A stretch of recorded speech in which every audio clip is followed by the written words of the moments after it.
Oremos ao Senhor. Pai querido, obrigado por esse momento. Tua igreja, teu povo, Senhor, teu rebanho está reunido para te louvar, para te adorar, e a gente vai meditar na tua palavra, Senhor. Senhor, nós pedimos a força do teu Espírito Santo, o poder do teu Espírito Santo, a tua presença sobre nós, Senhor, para mudar todo o nosso caráter, para mudar a nossa vida, Senhor, e transformar as nossas trevas, transformar as nossas imperfeições em ofertas que glorificam o teu santo nome, Senhor.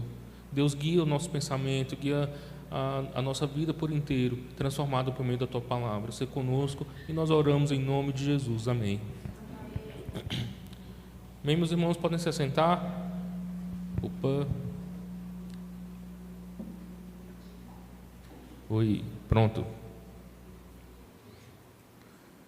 Bom, meus irmãos, como eu havia falado aqui no começo, nós agora estamos iniciando um novo ano cristão, do calendário cristão. É o ano do calendário, o ano B do calendário cristão, e começa com o Advento. O Advento são 4 domingos que antecedem o Natal e que a gente está preparando a igreja para isso. E por que há essa necessidade? Porque o Natal se tornou uma data secularizada, está mais uma data comercial, as pessoas preocupadas com os presentes, os shoppings estão totalmente decorados, você entra num condomínio, tem decoração de Natal, mas não tem mais um presépio. E quando tem, ele é muito modesto, um presépio bem simplesinho, porque a figura da chegada de Jesus, ela já não está sendo mais tão central assim. O Ocidente tornou o Natal uma data mais comercial do que uma data do calendário cristão, e cabe à igreja redimir isso. Então, as cores mudam, isso já é parte da tradição da igreja. Por que é o roxo, né? O roxo é uma cor penitencial. A gente se prepara para receber o Natal refletindo a nossa vida, os nossos atos. Por que nós precisamos da vinda de Jesus? Por que essa expectativa do Deus encarnado é tão importante e relevante para a nossa vida? Vocês estão vendo que agora nós temos 4 velas, e antes que a nossa vela aqui derreta toda, se apague, né?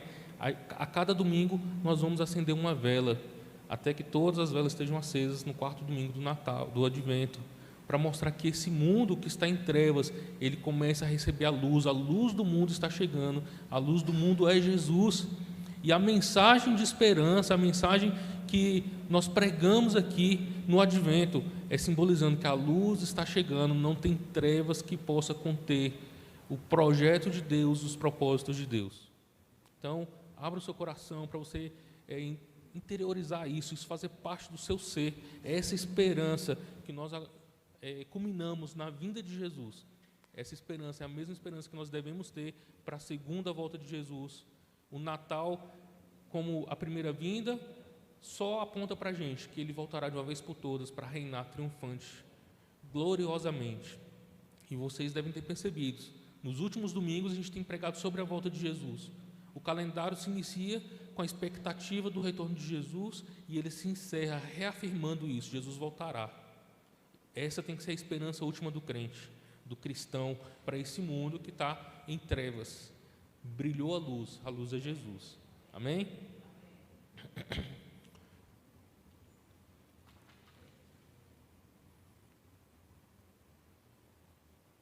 Bom, meus irmãos, a leitura de hoje, escrita no livro do profeta Isaías, capítulo 64, do versículo 1 a 9, é uma oração que reflete a necessidade de um povo de ter Deus para lhe redimir, o povo da esperança, o povo da aliança, o povo da promessa que habita a terra prometida, se perdeu. Seus pecados agora são muitos. Eles estão recebendo durante toda a mensagem do livro de Isaías a revelação de que Deus está irado contra o seu povo e que Deus trará juízo para todos, inclusive para os seus. Mas essa leitura final aqui, ela se encontra num lugar em que, para o povo de Deus, apesar da ira de Deus, do juízo de Deus, a esperança. Deus não abandona o seu povo. O Advento vem com essa temática, que é a espera da vida de Jesus, esse irrompimento aguardado que a gente espera tanto, de um Deus para vir nos resgatar das nossas trevas, das nossas maldades, dos nossos pecados. Nós precisamos de Deus nas nossas vidas. Essa oração nós vamos ver em 2 partes, em 2 pontos principais. duas coisas importantes. Apesar do mal desse mundo, apesar desse mundo estar desse jeito, nós temos esperança em Deus. A vida sem Deus, ela é insuportável, mas a vida com Deus pode ser completamente transformada por essa esperança. Então nós olhamos para a vida, desse texto está falando aqui para a gente, a vida do povo de Deus.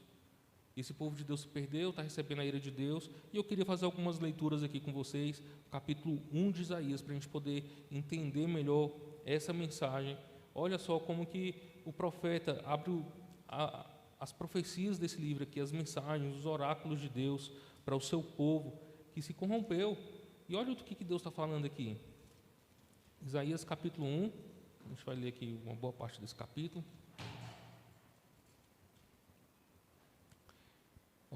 Capítulo 1. Estas são as palavras, as visões de Isaías, filho de Amós, acerca de Judá e Jerusalém. Ele tem estas visões durante os anos em que Uzias, Jotão, Acais, Ezequias eram reis de Judá. Ouçam, ó céus, prestem atenção, ó terra, assim diz o Senhor. Os filhos que criei e dos quais cuidei se rebelaram contra mim. Até mesmo o boi conhece o seu dono, e o jumento reconhece o cuidado de seu senhor. Mas Israel não conhece seu senhor. Meu povo não reconhece o meu cuidado por ele. Ah, como é pecadora esta nação, sobrecarregada pelo peso da culpa. São um povo perverso, filhos de corruptos, que rejeitam o Senhor. Desprezaram o santo de Israel e deram as costas para ele. Porque continuam a trair castigo sobre si? Vão se rebelar para sempre? Sua cabeça está ferida, seu coração está enfermo, estão machucados da cabeça aos pés, cheios de contusões, vergões, feridas abertas. Não há ataduras nem óleo para dar alívio. Sua terra está em ruínas, suas cidades foram queimadas. Estrangeiros saquearam os seus campos diante de vocês e destroem tudo que vem pela frente. A bela Sião está abandonada, como um abrigo do vigia no vinhedo, ou como a cabana de uma plantação de pepinos, como a cidade que foi sitiada. Se o Senhor dos Exércitos não houvesse poupado alguns de nós, teríamos sido exterminados como Sodoma e destruídos como Gomorra. Ouçam a palavra do Senhor, líderes de Sodoma. Prestem atenção à lei do nosso Deus, povo de Gomorra. O que os faz pensar que desejo os seus muitos sacrifícios, diz o Senhor. Eu estou farto de holocaustos, de carneiros e da gordura de novilhos gordos. Não tenho prazer no sangue de touros, de cordeiros e de bodes. Quem lhes pediu que fizessem esse alvoroço por meus pátios quando vêm me adorar? Parem de trazer ofertas inúteis. O incenso que vocês oferecem me dá náuseas. Suas festas de lua nova e seus sábados e seus dias especiais de jejum são pecaminosos e falsos. Não aguento mais as reuniões solenes. Odeio as suas festas de lua nova e celebrações anuais. São um peso para mim, eu não suporto. Não olharei para vocês quando vocês levantarem as mãos para adorar, para orar. Ainda que ofereçam muitas orações, não os ouvirei, pois as suas mãos estão cobertas de sangue. Lavem-se, limpem-se, removam seus pecados de minha vista e parem de fazer o mal. Aprendam a fazer o bem e busquem a justiça. Ajudem os oprimidos, defendam a causa dos órfãos e lutem pelo direito das viúvas. Venham, vamos resolver este assunto, diz o Senhor. Embora seus pecados sejam como a escarlate, eu os tornarei brancos. Embora sejam vermelhos, eu os tornarei brancos como a neve. Ainda que sejam vermelhos como o carmesim, eu os tornarei brancos como a lã. Se estiverem dispostos a me obedecer, terão comido com fartura. Se, porém, se desviarem e se recusarem a ouvir, eu os devorarei pela espada. Vejam como a cidade santa, antes tão fiel, se tornou uma prostituta. Antes era o centro da justiça e da retidão, agora está cheia de assassinos.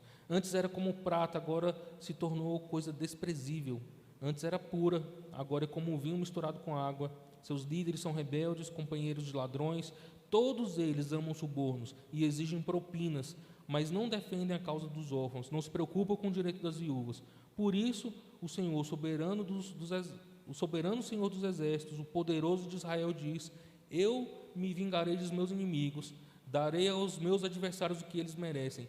Levantarei o meu punho contra você, o derreterei e o separarei, que é descartável. E removerei todas as suas impurezas. Eu lhes darei bons juízes e conselheiros sábios, como tinham no passado. Então você voltará a ser chamado centro da justiça e cidade fiel. Sião será redimida pela justiça, e os que se arrependem serão restaurados pela retidão. Mas os rebeldes e pecadores serão destruídos, e serão consumidos os que abandonarem o Senhor. Vocês se envergonharão de sua idolatria em bosques de carvalho, ficarão desconcertados de terem adorado em jardins dedicados a ídolos. Serão como uma grande árvore com folhas murchas, com um jardim sem água. Os mais fortes em seu meio desaparecerão como palha. Os seus atos perversos serão faísca que incendeiam e queimarão junto com as suas obras, e ninguém conseguirá apagar o fogo. Vou terminar por aqui essa mensagem do primeiro capítulo. O profeta é usado por Deus para denunciar pecados, não das nações ímpias, dos idólatras. Os pecados denunciados são do povo de Deus, o povo que Deus tirou do Egito, que recolheu para ser o seu filho primogênito, Israel, para ser a sua posse. Esse povo se rebelou contra Deus. É um momento em que a nação está vivendo um bom período econômico, a nação está prosperando, estão muitas coisas, mas tudo isso carrega o peso do sangue de inocentes, de faltar com a justiça, com pessoas desprovidas de posses, como os órfãos e as viúvas, da sua justiça. O povo de Deus se esqueceu qual é o seu papel. Deus precisa lembrar eles. E Deus mostra em todo esse conjunto aqui que os atos dessas pessoas, o povo santo, tornou eles de um povo separado por Deus para um povo que mais parece uma prostituta. Em vez de ser um povo que foi lavado e remido, agora mais parece um leproso, cheio de feridas. E é por isso que a mensagem de Isaías ele vai se desdobrando, passo a passo. No meio do capítulo, no meio do livro, a gente vai ver algumas mensagens muito conhecidas nossas, quando ele vai falar assim, por causa das suas pisaduras, fomos sarados, o castigo que nos traz a paz estava sobre ele. É porque ele está removendo os pecados da nação. Os pecados são associados com essas feridas. O povo que está impuro, um povo que vai padecer um grande juiz de Deus. Os estrangeiros vão derrubar a cidade. O que está preparado para eles é coisa terrível. O povo que se separa do Senhor, ele vai receber um pesado juízo de Deus. E, gente, as palavras do texto que foi lido hoje, aqui no capítulo 64, começa com uma grande petição para Deus. Senhor, se o Senhor invadisse essa realidade, se o Senhor entrasse aqui de uma vez por todas, ele pede na sua oração que Deus entre nessa realidade como um animal estoura uma jaula e sai fugindo, com violência, com algo estrondoso, muito similar ao que a gente estudou no Apocalipse, quando a gente vê lá umas teofanias tempestuosas. Deus invade esse mundo, fazendo coisas terríveis, destruindo muitas coisas. Assim é o pedido dessa oração, ele começa desse jeito. A única solução para esse mundo, a única solução para as coisas terríveis e o mal que a gente presencia nesse mundo, é a presença de Deus. É Deus invadindo essa realidade, estando presente, cuidando do seu povo. A gente começa fazendo uma grande reflexão, e eu queria que vocês pensassem aqui. O que nesse mundo faz você desejar que Jesus volte logo? Algumas pessoas falam, não consigo mais viver aqui, está pesado demais. Por que Jesus não volta logo? E isso vai ser diferente para cada pessoa. Muitas pessoas vão ter motivos diferentes, problemas familiares, problemas financeiros, ou problemas de olhar para o mundo tal como ele está, violento. As guerras, a fome, a injustiça social, a corrupção dos governos, vai levando a gente a entender que esse mundo parece que não tem mais jeito. E se a gente não olhar para Deus, e se a gente não clamar pelo socorro de Deus, pela presença de Deus nesse mundo, tudo que nos resta é desespero. Não entra outra coisa no coração humano, a não ser que Deus venha e traga a sua luz, a luz de esperança. Eu estava lembrando, por causa de uma matéria que a gente viu essa semana, uma notícia terrível, de uma família em que a mãe e as 3 filhas foram mortas violentamente pelo vizinho que estava na construção. O pai viajando, entregando uma carga, ele é caminhoneiro, tentou falar com a família, não conseguiu. Quando descobriram, todas foram assassinadas e abusadas sexualmente. E aí eu lembrei assim, cara, a gente viu a história do Lázaro bem pertinho da gente aqui, vocês lembram disso? Lembrou essa história, né? O Lázaro invadiu a casa de uma família, matou todo mundo, levou a mãe para o meio do mato, e aí foi aquele show na televisão, a caça pelo Lázaro, até que acharam ele e assassinaram, mataram, executaram ele lá. Gente, foi em 2021, já passou, mas parece que foi tão recente. E quando a gente presenciou tudo aquilo, a gente pensa assim, não pode surgir coisa pior. Mas aconteceu, né? A gente pensa que as coisas não podem piorar quando pensa que não vem coisas piores. A gente começou, né, o outro ano lá vivendo a guerra da Ucrânia, querendo que acabasse logo. Para a gente parece que nem terminou a guerra da Ucrânia, já veio a guerra da Palestina. E aí a gente começa a descobrir que tem outros conflitos no mundo. E onde que vai parar tudo isso, gente? Como que a gente pode viver nesse mundo e pensar numa solução, sendo que as coisas só pioram? A gente elege, às vezes, um governo que é, né, o da família e tudo, mas as coisas da família não melhorou nada, e não melhora, e não vai melhorar. Por mais que a gente queira, por mais que a gente faça a nossa parte como cidadão, tem coisas que não dependem só da gente. E é por isso que o Advento vai convidar cada um de nós a ter uma esperança.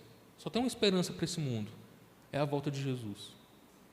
Quando Jesus retornar com seu poder e glória, a gente vai ter esse mundo aí sim, de uma vez por todas, pacificado. A gente vai olhar para a sociedade, ver uma sociedade vivendo plena, feliz. A gente vai olhar para os governos, eles vão estar servindo o grande governador da cidade, como a gente viu no Apocalipse. Deus estará no centro da cidade, a luz dele brilhará. Deus é a esperança da nossa vida. A gente não pode ter isso perdido da nossa vida, da nossa existência. E é por isso que o profeta Isaías ele começa: quem dera abrisse os céus e descesse, os montes iam tremer na tua presença. Assim como o fogo faz a lenha queimar e a água ferver, tua vinda faria as nações estremecerem. Então os seus inimigos entenderiam a razão da tua fama. Isaías, olhando todo esse panorama que está esperando Israel, a desgraça se abater sobre a nação. Os ímpios vão derrubar o templo, que é o lugar onde Deus habita, e para o judeu é o lugar onde Deus estava na terra. Os céus e a terra se encontravam no templo. Vai acontecer que o templo vai ser derrubado, está profetizado, vai acontecer. As pessoas vão ser levadas de volta para o cativeiro. E da onde foi que Deus tirou Israel? Do cativeiro. Para onde o pecado está levando eles novamente? Para serem escravos na Babilônia.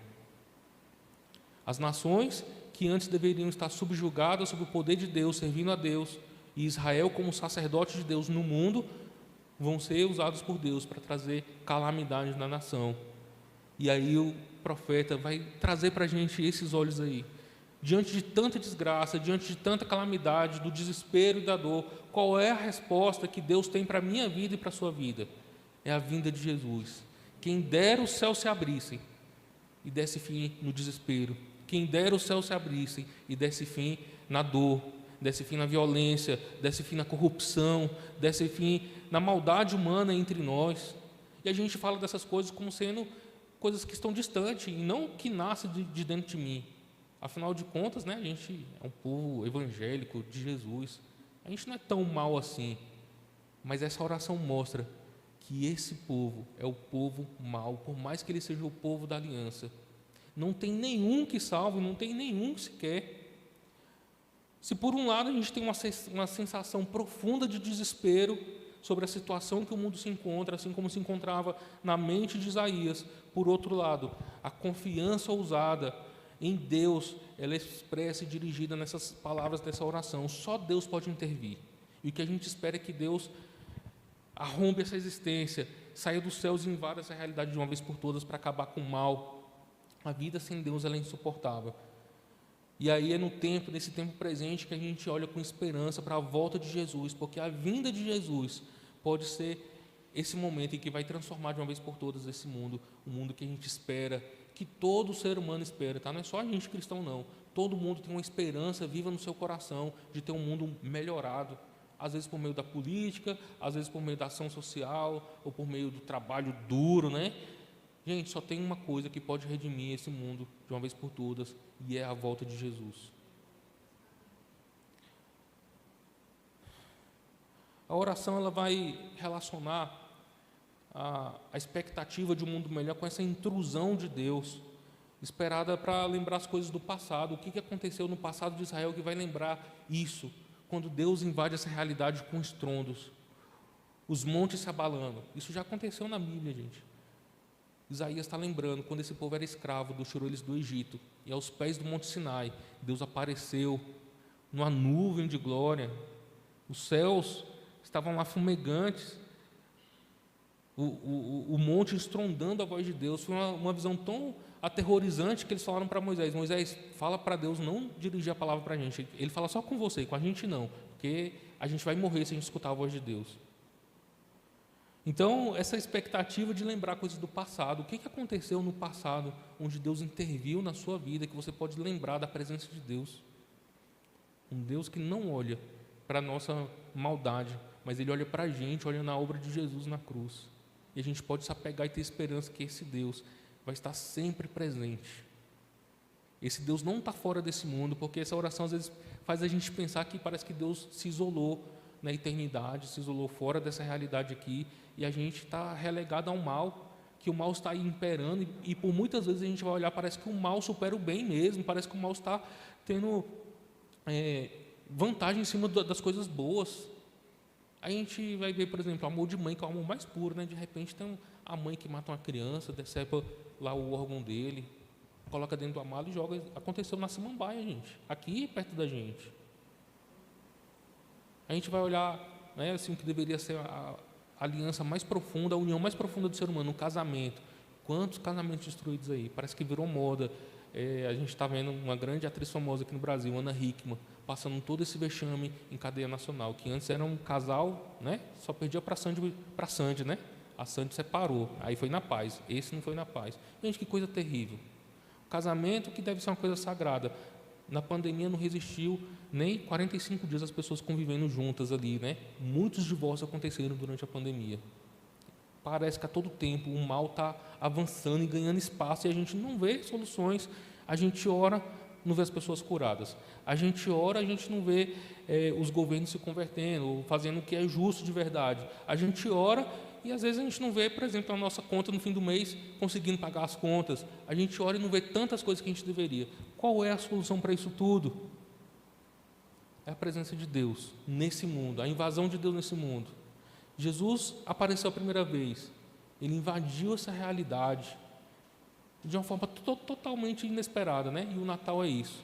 Deus se encarnou, precisou de cuidados humanos, mamou numa mulher, talvez foi minado pelo seu pai. De uma forma tão humilde, Jesus se encarnou e se fez presente. Essa é a esperança, e a nossa esperança culmina na pessoa de Jesus. Por isso, essas palavras aqui estão lembrando coisas que aconteceram no passado. Deus libertou o seu povo uma vez. Será que Ele não poderia fazer novamente? Deus apareceu uma vez em cima do monte e desceu para o tabernáculo. Será que Deus não pode retornar para habitar com o seu povo e destruir o mal de uma vez por todas? Essa é a esperança que o profeta Isaías está falando para a gente. E essa oração no versículo 5, ele vai dar uma mudança no tom das coisas. Ela baixa o tom para falar assim, né? Ela passa assim: Deus invade esse mundo, acaba com o mal. Se o Senhor aparecer, essas nações aqui, ó, vão tremer. Agora eles vão saber quem é Deus. Parece que ele está falando de forma exaltada, né? E aí no versículo 5 ele muda o tom para fazer uma confissão. Aí baixa a voz. Quando a gente quer que Deus subjugue o outro, traga castigo para o outro, traga justiça para o outro, a gente entona a voz e fala, né? Deus, faça justiça. Agora, quando eu sou a causa de receber a justiça de Deus, aí eu baixo a voz. E a oração ela tem essa entonação. E ele vai falar assim no versículo 5: recebe de braços abertos os que praticam a justiça, com alegria os que te seguem, os que seguem os teus caminhos. Mas ficaste muito irado conosco, pois pecamos constantemente. Como seremos salvos? E agora, quem poderá me defender, né? Quem poderá me salvar de mim mesmo? E essa é uma outra revelação importantíssima.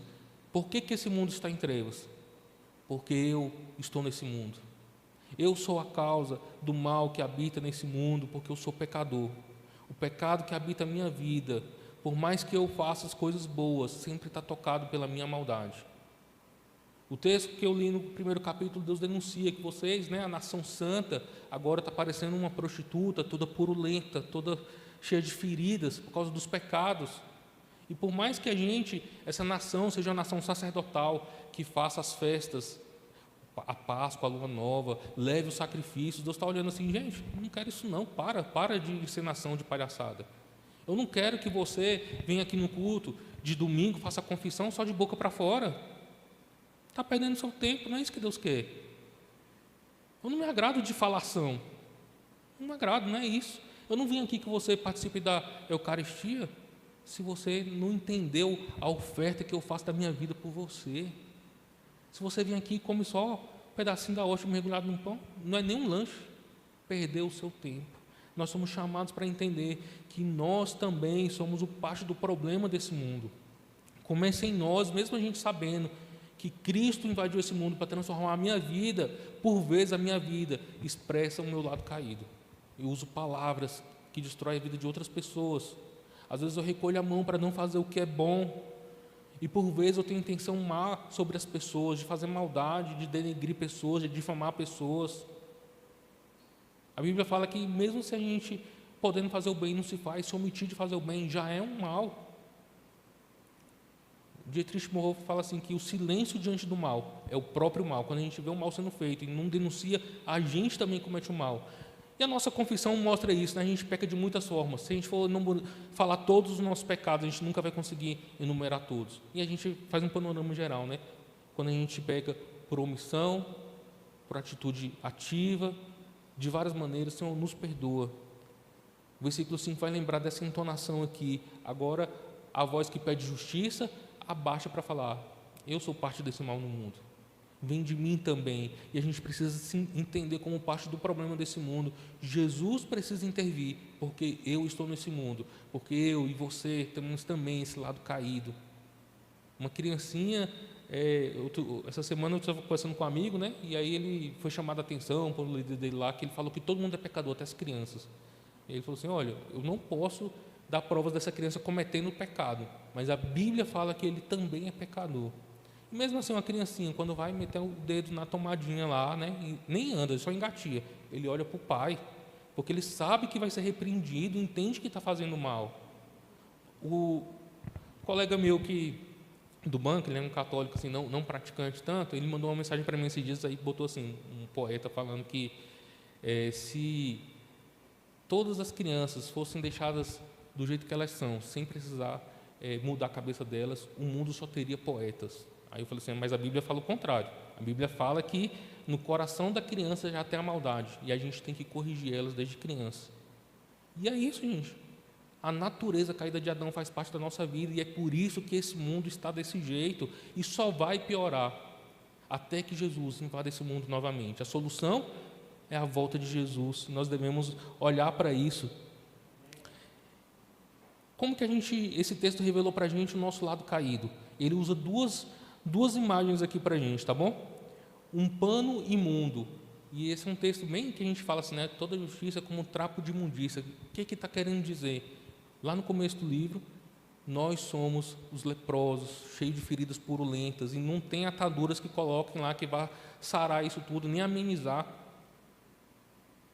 Esses panos estão tão imundos que se alguém tocar vai ser contaminado por eles. Por mais que a gente faça os nossos atos de bondade, a gente não consegue tirar o nosso lado ruim do que está sendo feito.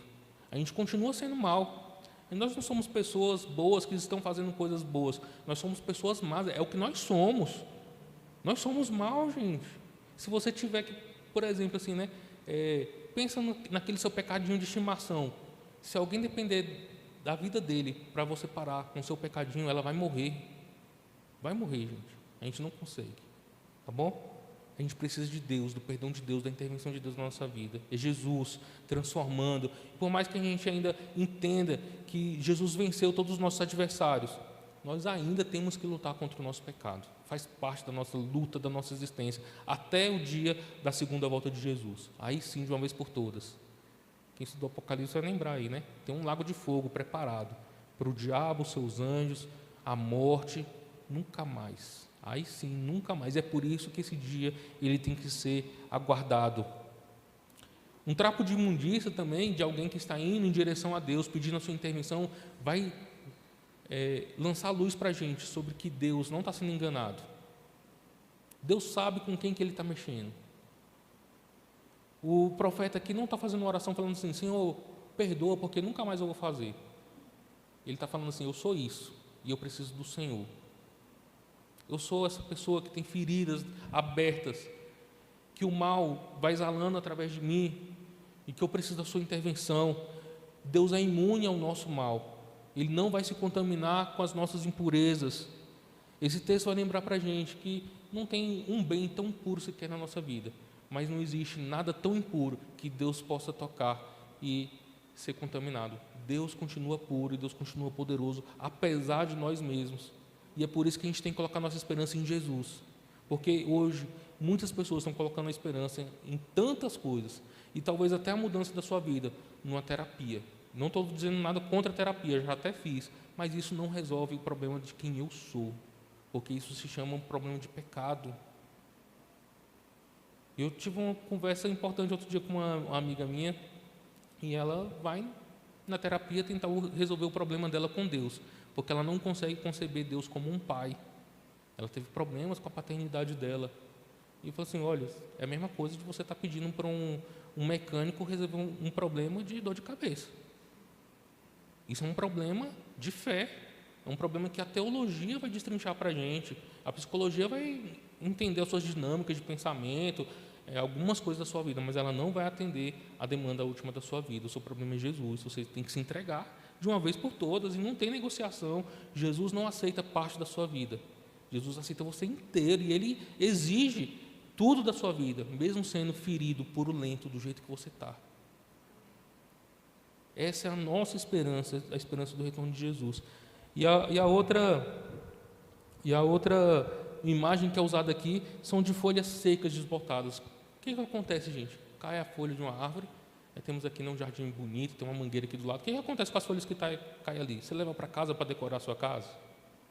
Gente, é relegado ao esquecimento ou ao lixo. Quem vive uma vida sem Deus não tem outro destino. A vida sem Deus é uma vida fadada a isso, a chegar a um fim. Acabou. Para nós, depois da vida, ou é céu ou é tormento eterno, e não tem esperança. Essas folhas mostram essa leveza da vida breve, vulnerável, finita, mas que vai ser levada ao esquecimento. Você sabe quem foi o seu tataravô? Eu nem sei, passou, gente. Não sei quem foi, olha como a vida é tão breve. Quem foi o pai do seu tataravô? Não faço a menor ideia, não sei nem se era brasileiro. Está vendo como que isso está tão perto da gente, tão íntimo, e fala tanto para a gente não percebe que a vida é breve e sem Deus acabou. Mas eu pergunto para você, quem foi Billy Graham, Charles Spurgeon, John Wesley?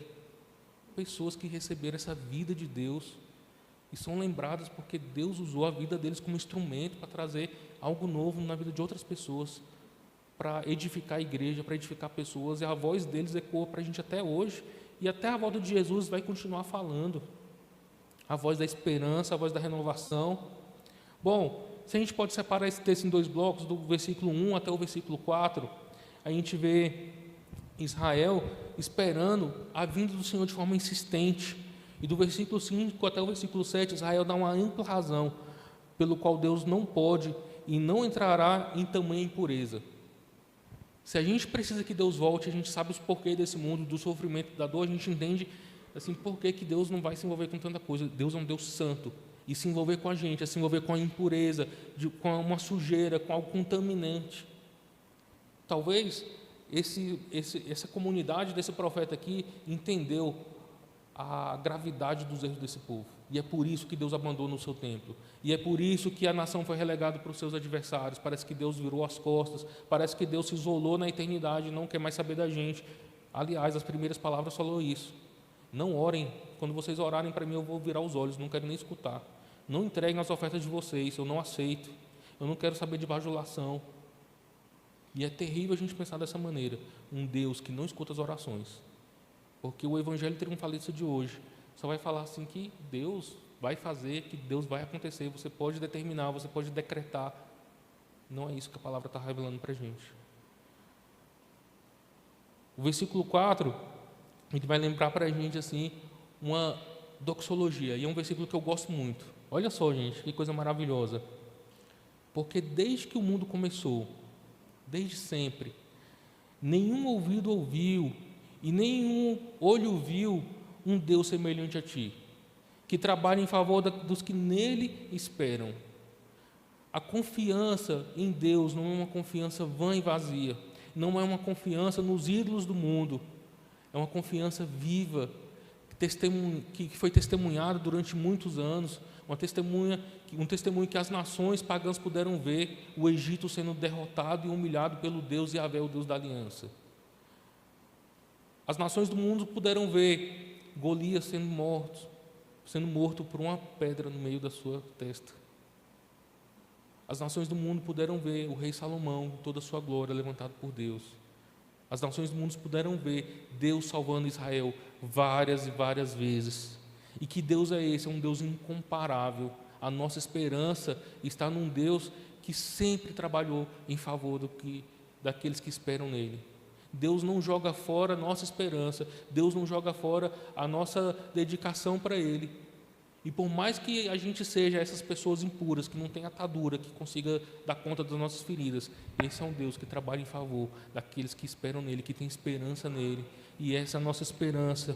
Nós podemos olhar e orar para esse Deus, insistir na sua volta, insistir no seu retorno, porque esse Deus trabalha em favor daqueles que nele esperam. Esse mundo talvez não tenha jeito, mas quando Jesus voltar, as coisas serão transformadas e renovadas. Nós estamos caminhando para o Natal, e o Natal vai lembrar que Deus fez uma intervenção nesse mundo. A mesma expectativa, a expectativa do nosso coração. E como que Deus trabalha a nossa expectativa?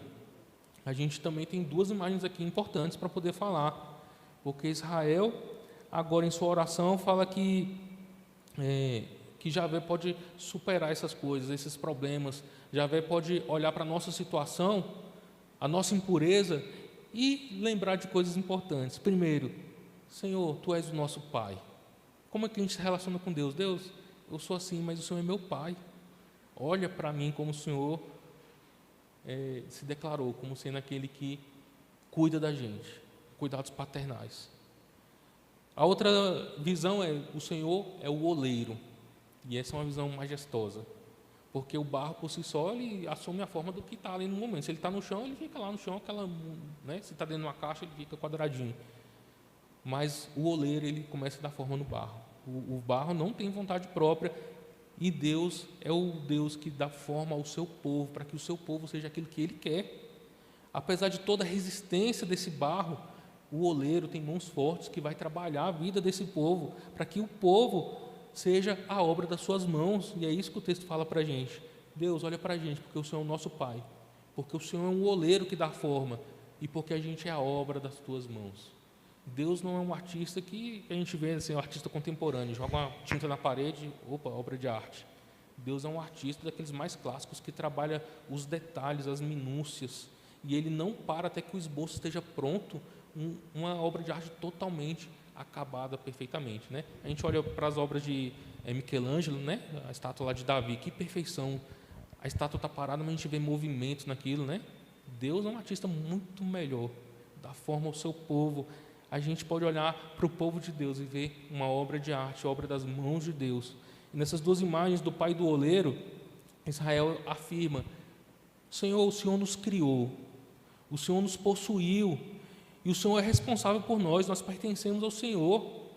Essas são as palavras que foram faladas ao pé do Monte Sinai, quando Deus tira Israel do Egito, e Deus fala: vocês são o meu filho, vocês são a minha posse. Deus cuida daquele povo e caminhou com eles durante 40 anos no Egito, levou eles para a terra, livrou eles dos seus adversários. Essa é a esperança que o povo tem, que a intervenção de Deus no passado seja a intervenção do agora, de livramento, de cuidado, de intimidade, apesar de nós mesmos, apesar da nossa maldade, apesar do meu coração ruim. Eu queria contar uma historinha engraçada aqui, né? Que uma vez eu estava indo para a igreja, gente. Aí estava andando no retorno lá na Samambaia, e um carrinho bem devagarzinho, né? Bora, estou atrasado para ir para a igreja. esse velho do bigodão, porque deu para ver assim no retrovisor da frente, tem um bigodão assim. Aí eu chego lá na igreja, quem era? Era o pastor da igreja que estava dirigindo. E eu falei, aí eu falei para a neta dele, falei, eita, eu chamei teu velho de vô do bigodão lá.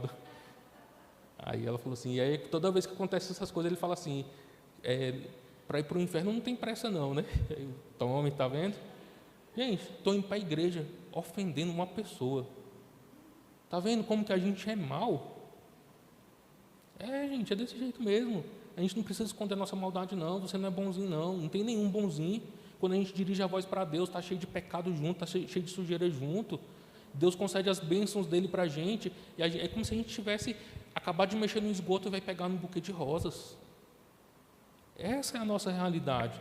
E se Deus não vier lavar a gente não consegue tirar essa sujeira da nossa vida.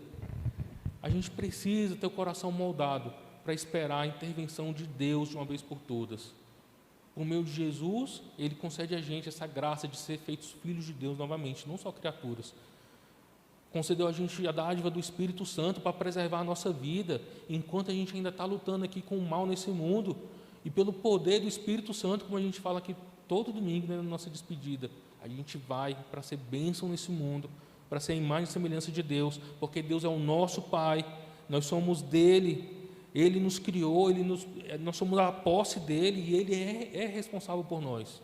Deus não nos relegou a nós mesmos, a nossa maldade. Então, você é responsabilidade de Deus. Viva a sua vida como se Deus o tempo todo fosse responsável pelos seus atos, pelos seus pensamentos. A sua maldade também é um fardo de Deus. E foi isso que aconteceu com a vida de Jesus. Ele entrou nesse mundo para se fazer um igual da gente, para carregar as nossas dores, os nossos fardos e carregar a nossa condenação. Nós somos o problema de Deus, é Ele que vai resolver de uma vez por todas. Mas também a gente é um bem precioso de Deus. A gente é o seu povo. Foi Ele que gerou, cada um de nós gerou o povo de Deus, né?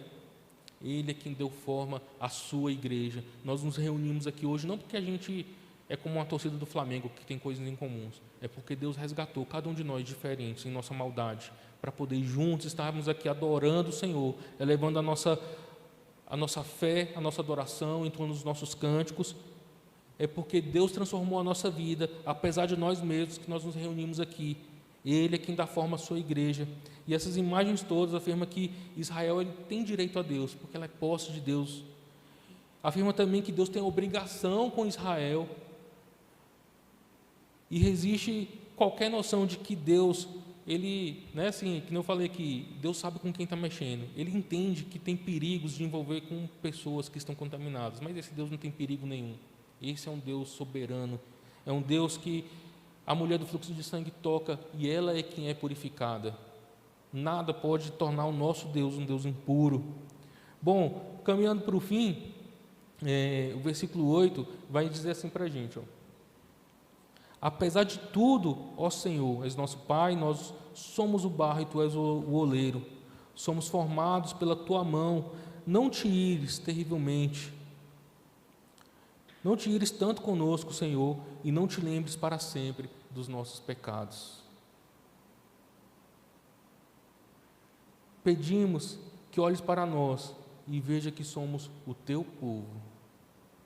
Você já parou para pensar que apesar de todas as suas maldades, tudo que é imperfeito em você, que não vai ser equilibrado pelo que você é bom, talvez nessa balança aí ela está totalmente desequilibrada. A gente tem mais coisas imperfeitas e más dentro da gente do que coisas boas. E Deus não olha para a gente pelo que mais pesa na gente, mas é pelo que Ele faz na nossa vida. Porque nós somos o seu povo e não porque nós somos pecadores, não porque nós somos impuros, não porque nós merecemos a condenação, mas justamente o contrário, pelo que Ele é. Ele é o nosso Deus, nós somos a posse dEle, nós somos o seu povo.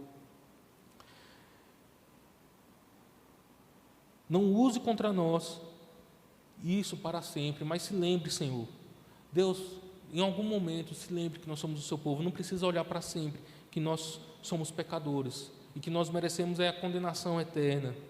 E por fim ele vai falar: observe, considere, nós somos o seu povo e nós pertencemos ao Senhor, e o Senhor não pode nos renegar. Faz parte da promessa de Deus olhar para o seu povo com favor, com graça, com restauração, e por mais que os pecados dessa nação levou elas para um momento terrível de declinação moral e espiritual, para ruínas da sua cidade, do seu templo, para o povo de Deus, apesar de todo o juízo e toda a dor, não é desespero, é restauração, é esperança de que o Senhor voltará para intervir no meio do seu povo. A gente não tem outra fonte de ajuda, gente, não tem outra solução a não ser a presença de Deus, e é isso que a gente deve se lembrar todos os dias, que Jesus voltará, e a gente não precisa se desesperar com as condições desse mundo. A gente não precisa se desesperar por ser parte do problema desse mundo. A gente não precisa se desesperar por ser tão maus que tudo que a gente toca contamina juntamente. Deus está conosco. E agora, no final do Advento, o Advento ele não se concentra no poder maciço de Deus, mas no senso de solidariedade familiar de Deus, o mesmo tipo de solidariedade que faz com que os pais façam ações irracionais de cuidado com o filho amado e rebelde. Já viu aquelas mães que vão lá visitar os meninos na papuda, lá na delegacia? Que amor é esse, gente? Que ninguém da família vai visitar, mas uma mãe, ela vai lá e visita esse filho. Ela dedica, passa vergonha, muitas privações por causa de um filho. Essa é a sensação que o Advento traz para a gente. A gente talvez não mereça nada de bom da parte do Senhor. E, de fato, o que estava reservado para a gente era o juízo pesado de Deus. Mas o Senhor olha para a gente como sendo nosso Pai, nós como sendo a sua herança, e nós devemos aguardar o retorno do Senhor para as nossas vidas. Eu quero finalizar com um pensamento aqui do Papa Bento XVI, o Joseph Ratzinger, sobre o Advento. Ele vai falar: o Advento nos convida a traçar o caminho desta presença de Deus no mundo e nos recordar sempre novamente que Deus não se retirou do mundo, não está ausente, não nos abandonou a nós mesmos, mas vem ao nosso encontro de diversos modos, que devemos aprender a discernir esses tempos. Nós não estamos relegados à nossa condenação, às nossas fraquezas, às nossas imperfeições, mas o Senhor vai lembrar que Ele está presente e que Ele retornará para nos livrar de todas as coisas más, ruins, de nós mesmos de uma vez por todas. A primeira vela do Advento é a vela da esperança, que a esperança da volta de Jesus, de um mundo pacífico e melhor, não se apaga do nosso coração. Essa tem que ser a esperança última de todo cristão, que não exista mal nesse mundo, que o Senhor não vá derrotar de uma vez por todas. Não existe sujeira o suficiente na nossa vida que o sangue de Jesus não nos limpe. Não existe caos nesse mundo que o Senhor não possa botar em ordem. Não existe nada que o Senhor não possa resolver. Ele está colocando o mundo nos eixos novamente. A primeira vinda de Jesus deu início a essa condenação desse mundo tal como ele é. Deu início ao fim do mal, ao fim da injustiça, ao fim do pecado, ao fim da morte. Na segunda volta de Jesus, isso vai ser plenamente de uma vez por todas. Deus abençoe a nossa vida e traga esperança para o nosso viver.